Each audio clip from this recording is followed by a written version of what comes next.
एक नाव वाले की कहानी। बहुत ही अच्छी मोटिवेशनल कहानी। एक बार जरूर सुने। एक बार की बात है, एक बड़ा व्यापारी एक छोटे से गांव में आया। उस व्यापारी में बहुत ही ज्यादा घमंड था।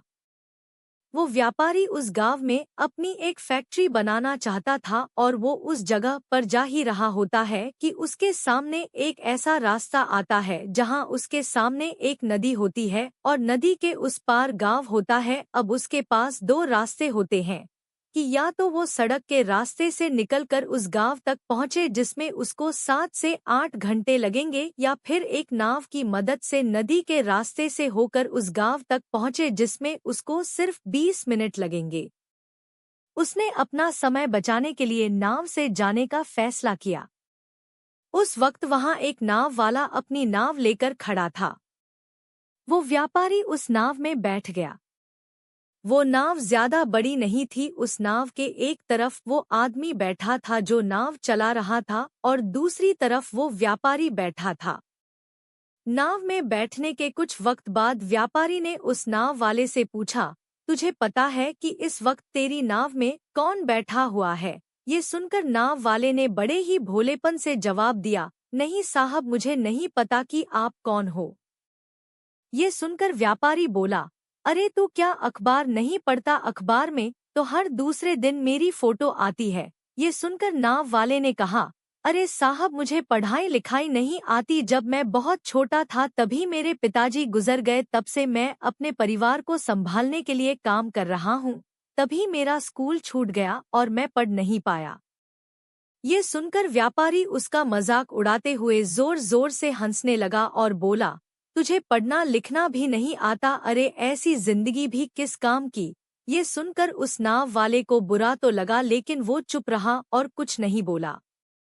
थोड़ी देर बाद वो व्यापारी नाव वाले से बोला, ये जो तुम जमीन देख रहे हो, बहुत ही जल्द यहाँ पर हमारी फैक्ट्री बनेगी जहाँ पर हमारे ब्रांड की मिनरल वाटर की बॉटल्स बनेगी। उस नाव वाले को व्यापारी की बात समझ नहीं आई तो उसने व्यापारी से पूछा, क्या बनेगा साहब?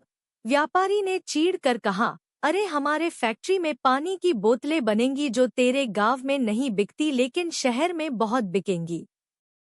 अरे तू कभी शहर गया होगा तो तूने देखा ही होगा दुकानों पर पानी की बोतलें बिकते हुए। ये सुनकर नाव वाला बोलो, अरे साहब, मुझे कैसे पता होगा? मैं तो कभी इस गांव से बाहर गया ही नहीं। उस नाव वाले की बात सुनकर व्यापारी हंसते हुए बोला, तू इस गांव से बाहर तक नहीं निकला? अरे तेरी ये जिंदगी किस काम की? ये सुनकर नाव वाले को बहुत बुरा लगा। उसे सच में लगने लगा कि उसकी ये जिंदगी सच में किसी काम की है ही नहीं। अपनी इस सोच की वजह से नाव वाले का ध्यान नाव से हट गया और नाव एक बड़े पत्थर से टकरा गई। उस नाव में पानी भरने लगा। उस जगह पानी बहुत गहरा था और किनारा भी दूर था। नाव वाले को ये बात समझ आ गई कि अब इस नाव को बचाने का कोई रास्ता नहीं है। वो अपनी जान बचाने के लिए नदी में छलांग लगाने ही वाला था कि उसने व्यापारी से पूछा, साहब, आपको तैरना तो आता है?